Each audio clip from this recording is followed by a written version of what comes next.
Okay, let's talk about the heel elevated split squat. We're going to watch some reps, and then we'll talk about the breakdown, go in depth a little bit more. Nice upright torso, driving that front knee forward, moving on a diagonal forward and backwards, not straight up and down, stuff that we'll talk about a little bit more. So nice upright torso, driving that knee forward over the toe, moving like an escalator on a diagonal. Awesome. Now, I will say, I've seen enough form videos of heel elevated split squats. I will tell you guys right now, this is not an exercise you're going to be loading up very heavy. You're not going to be doing as much as you can do on a Bulgarian split squat or a walking lunge or reverse lunge. This exercise, the main goal, the most important thing you need to be focused on more than anything is maximizing knee flexion. Is driving, look how far my knee is out over the toe. You guys can get to this position. Now, everybody will get to a slightly different position based on their own mobility constraints, but you guys will be able to get further than you think. Usually, 9 times out of 10, it is just lowering the load and making knee flexion or driving that knee forward over the toe the main priority, not moving more weight. Right? So let me be very clear. Our main goal is to not move the most weight. It is to get maximum knee flexion and then load up from there without sacrificing any of this. You know, I would rather you drop the dumbbells down and get your knee further forward. That is a trade we will 10 out of 10 always be making with this exercise. Now, you want to be driving your knee forward as much as possible until your heel pops up. You do not want your heel to pop up. And so where that spot is going to be different for everybody. And so I'm going to show you guys a different form video that I used to use that goes over a quick drill that can help you guys find where that is.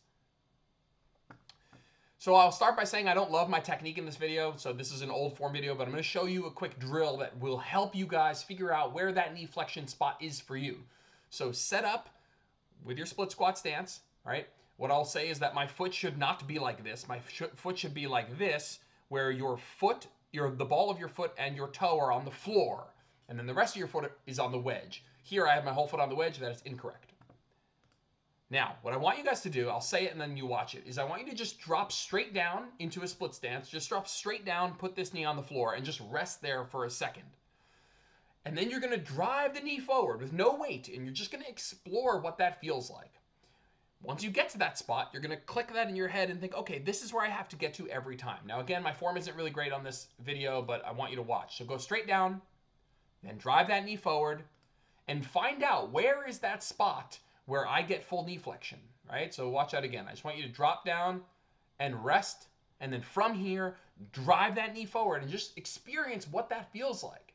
Now, my torso is too leaned forward, so I don't love this position right here. I should be more upright.